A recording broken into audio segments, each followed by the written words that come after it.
Var jau būt, ka tas var uzskatīt, ka tas neraksturo, bet tas simboliskā veidā parāda apziņas ierobežotību. Cik mēs esam ierobežoti, cik grūti ir izkāpt ārā no kaut kādiem pieņēmumiem. Jā, tā. Un vēl viena lieta, kad Ojārs stāstīja, vai tu stāstīji, neatceros, kurš no jums stāstīja, par attieksmi, vai par emocijām, vai par sajūtām, kuras ir kaut ko mācoties. Pamatskolu visi esat beiguši, vai ne tā? Ja? 7. 8. klasē mācīja kvadrātu vienādojumu. AX kvadrātā plus BX plus C ir vienāds ar 0. Ja, tā. To vienādojumu izmantoja tur viskaut kam. Nu, tur parabolas aprēķiniem, nevienādība risināšanai un tālāk, un fizikā viņš tiek izmantots un nezinu kur. Vai kāds no jums atcerās atrisinājumu, ar ko ir vienāds X? Atrisinājumu. AX kvadrātā plus BX plus C ir vienāds ar 0. Vispārīgā veidā atrisinājumu. X ir vienāds ar? Visi pamatskolu esat beiguši.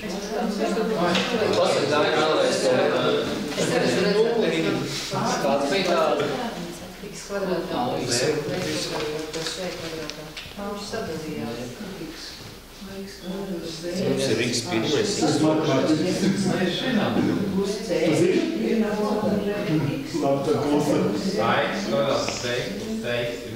Kāds? Nē.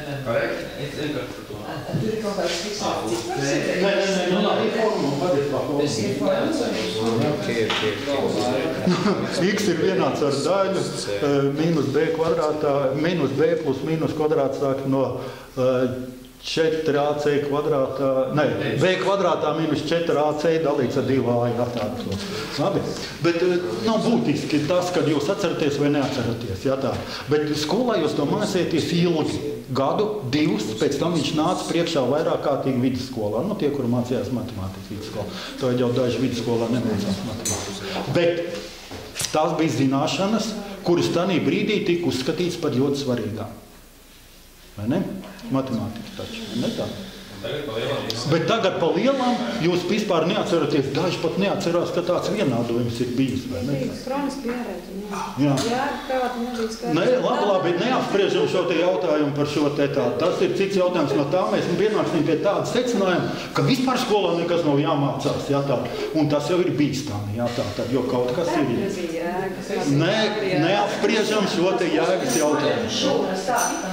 Nē, vienalga, ko, jā tā. Jautājums ir pilnīgi cits. Labi, uzmanību. Jautājums ir pilnīgi cits. Savu matemātikas skolotāju atceraties? Kurš neatcerās savu matemātikas skolotāju? Kurš neatcerās? Visi atceraties. Kāpēc jūs viņu atceraties?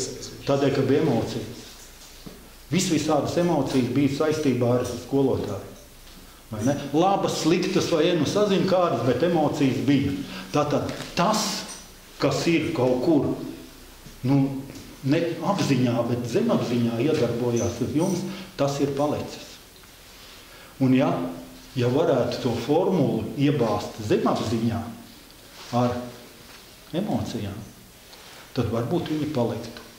Un tās lietas, kuras ir ar emocijām ieliktas iekšā kaut kur, tās sēž.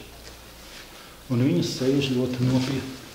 Tas Amerikā ir tieši tāds mācīšanās veids, kad mācoties konkrētu priekšmetu, ir jālieto konkrēts ēdiens un konkrēts aromāts. Un pēc tam eksāmenā vienkārši to pašākos jāsaka. Jā, vai ne tādu un par to tā. Piemēram, klausīt pēc, vai Uzliec Bethovenu čipšus un tev tas... Tad tev pie ielu, tad pēkšņi jāsavisināt, cik ir tev jāsavisināt.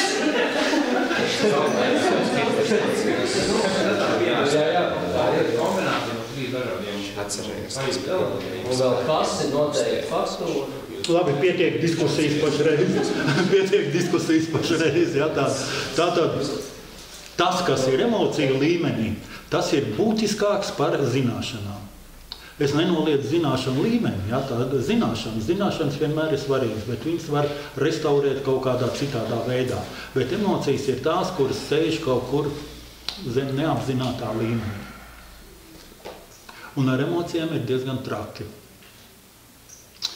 Jo es nezinu, cik daudz Ojārs tam pieskārsies un cik tu pieskārsies tam uz priekšu. Bailes, dusmas un šaubas ir cilvēkiem šķēršļi uz garīgo pasauli. Ja viņas ir šķēršļi šajā pasaulē, tad viņi šķēršļi arī tajā pasaulē. Antroposofu nosacīt slepenajā skolā, ir Mihaila skola viņiem, ja, tāda. Tur par to tiek nopietni Šteiners par to runā un māca šīs lietas, kā ar tām lietām strādāt. Tā kā tas ir ļoti nopietni, ja, tās emocijas. Un tās emocijas, kuras ir iegūtas bērnībā, viņas sēž zemapziņā un nosaka mūsu darbību ļoti daudz. Tiklīdz mēs saskaramies ar kaut ko, kas ir kā aizsardzības mehānisms mums, tā rodās šīs te problēmas, ka mums ir dusmas, šaubas, bailes, negribas kaut ko darīt vai vēl kaut ko citu. Šaubas kādā nozīmē, tas vārds ir diezgan jebkurš no šiem jēdzieniem, emocionāli, ja, ir ļoti grūti aprakstāms. Ja, tāda to. Un es teiktu, tas, ar ko tu to saproti. Jā, ir tāda teiciens, ka, piemēram, šaubas ir intelektuāla cilvēka pazīme. Piemēram. Tas ir tikai teiciens. Tas nav viedokļi.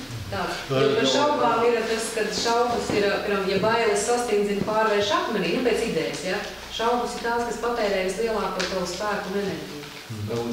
Tāpēc es saku, kur nozīmē šaubas ir tās šaubas. Neiedziļināsimies šī, tas, ar ko tu saproti, tas ir labi, ja, to.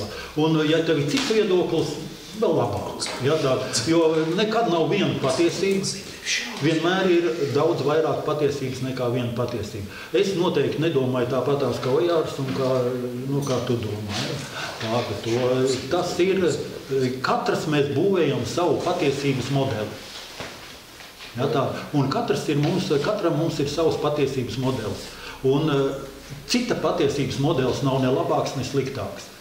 Viņš ir tā cilvēka patiesības modelis.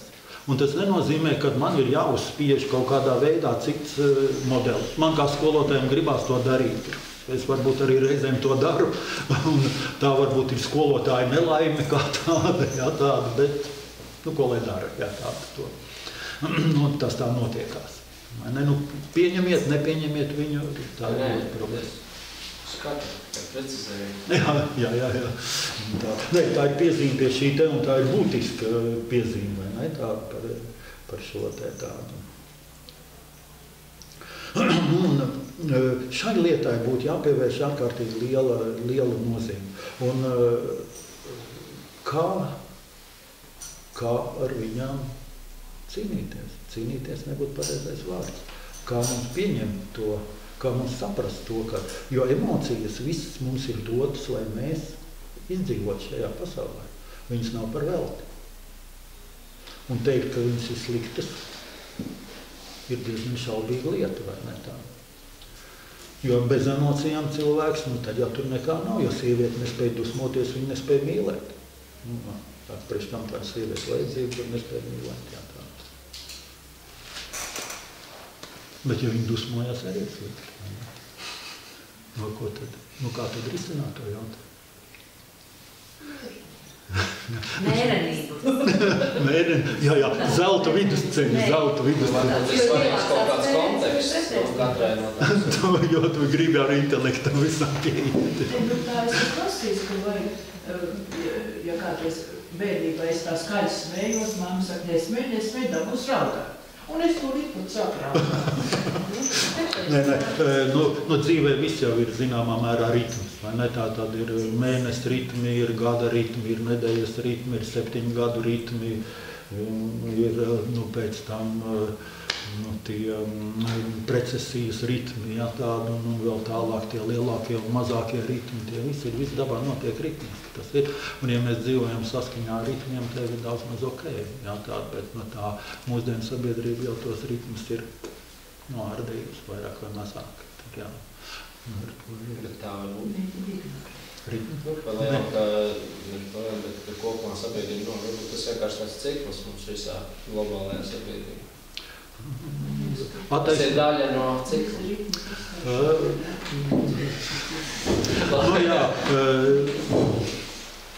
To, ka tagad ir tas tumšais laiks, tas pēc indiešiem, kā viņš tur saucās, Kali Jugas laiks, vai ne tādu, tad to var pieņemt. Lai gan citi saka kaut kādus citus ritmus, tādi saka, ka tagad Mihaila periods ir sācies, un kad notiek cilvēcei atzimšana, vai vēl kaut kas cits, un nemas atziņa. Jūs sākāt skatīšanu?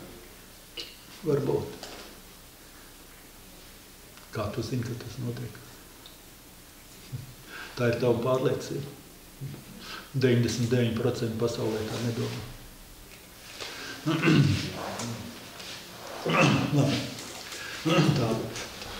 Tātad šitais viss bija apmēram uz to, cik būtiskas ir taisni emocionālā uztvere cilvēkam, emocijas kā pasaules uztveršanai. Bet emocijas mums netup apziņā. Emocijas ir kaut nāk mums no neapzinātās daļas. Un tātad tā neapzinātā daļa ir pietiekoši būtiska tajā, kurā mēs dzīvojam, kā mēs uztveram pasauli. Ja? Tas, ka mēs bijām ierobežoti kvadrātiņā 9 punktu, no tā bija tik grūti izkāpt ārā, jo tas kvadrātiņš ir tik mīļš, tāda, ka no viņa netiek ārā. Vai tas, kad mēs dusmojamies un uzskatām, ka dusmas ir kaut kas labs vai slikts vienalga, viņas tik un tā nāk no mums, mēs ar viņām ar apziņu netiekam galā. Vai tā, ka mums ir bailes ar apziņu, diez vai tur kaut ko padarīt. Tātad, vēlreiz mēģinu uzsvērt šo neapzināto daļu un tās neapzinātās daļas būtību cilvēkam. Jā, bet jūs gaidat, ka es runāšu par simboliem, vai ne? Ir tā? Tas ar to ir saistīts. Jā, tas ir ar to saistīts. Jo simbolu definīcijas ir ļoti daudz. Varat meklēt tur visādās enciklopēdijās un saziņas, kur tur ir ļoti gudri viskaut kas uzrakstīts. Rītdien es jums parādīšu pa projektoru schēmu. Tagad es viņu mēģināšu apmēram apstāstīt, kaut kādā veidā, kā man tas izdosies, tādu, kā es apmēram uztveru simbolu. Tātad viena daļa ir šī pasaule, kurā mēs dzīvojam. Apzinātā pasaule, kur mēs varam saistīt ar apziņu. Šajā te notiek visādi notikumi, kurus mēs uztveram. Fenomeni varētu teikt. Viss kaut kas ir apkārt. Pa fenomenu var uzskatīt kokli, jo viņi ir tur izgatavoti krēslu.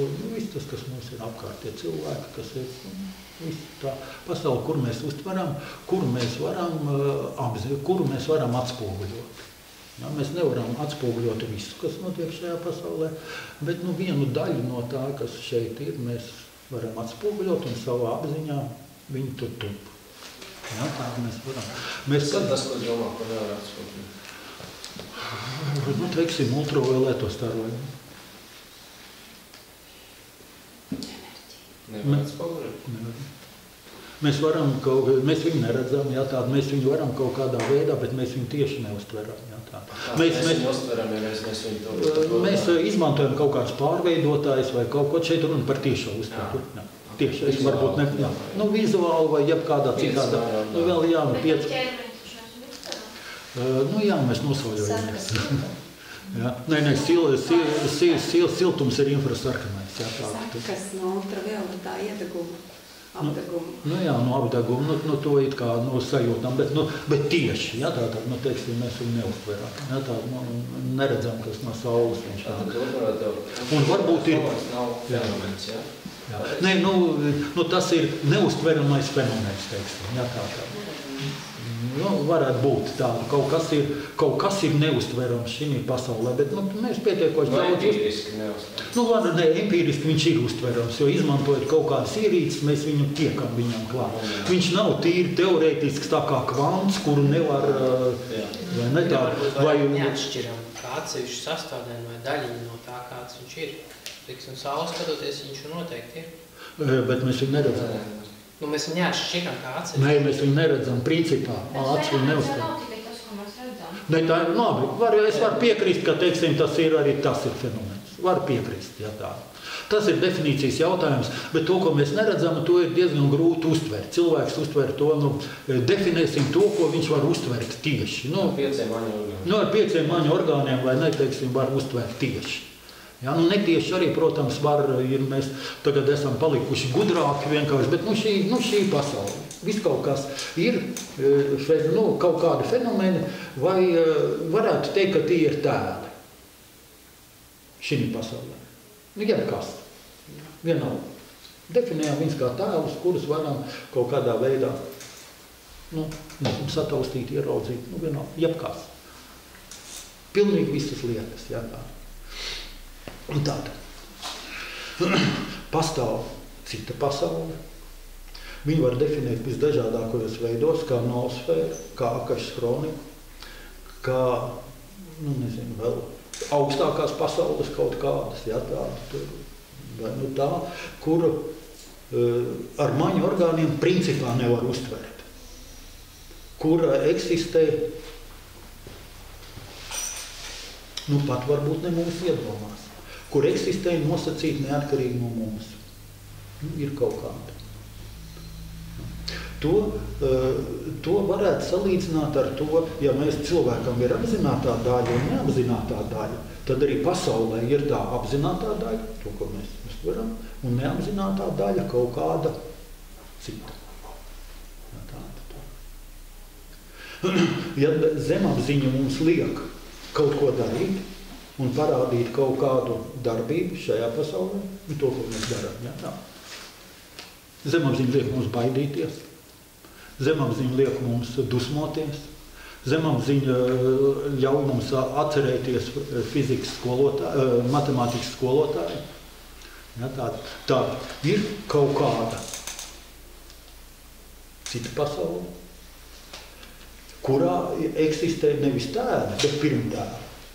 Tie, kuri kaut kādā veidā saistīti ar šo tēls, ar pirmtēli, ir kaut kādā veidā saistīti. Un tas, kas viņus sasaist kopā, tas ir simbols. Ja to saiti var izveidot starp šo pasauli un to pasauli, tas ir simbols. Tad, ja mēs varam izveidot saiti starp apziņu un zemapziņu, ja, tādu, atcerēties tās sajūtas, kādas bija ar matemātikas skolotāju un atcerēties savu matemātikas skolotāju, un ja mēs ar šo zemes tēlu varam izveidot saiti ar to pasauli, mums rodās kaut kādas asociācijas vai kaut kas tam līdzīgs, tad to var uzskatīt par simbolu. Es viņu definēju apmēram tādā veidā. Eksistē cita pasaule, kurā ir kaut kas, ko mēs netveram tieši. Bet iespējams, ka tieši ar to var saistīties mūsu neapzinātā daļa. Varat apmēram uztvert to, ko es jums stāstīju tagad. Jā, bet jautājums var... Ja? Ja mēs kaut ko nevaram uztvert, kā mēs vispār viņu varam ar kaut ko attiecināt uz kaut ko, kas ir šajā redzamajā pasaulē, uztveramajā pasaulē. Redziet, te ir viena lieta, ka mēs veidojam modeļus.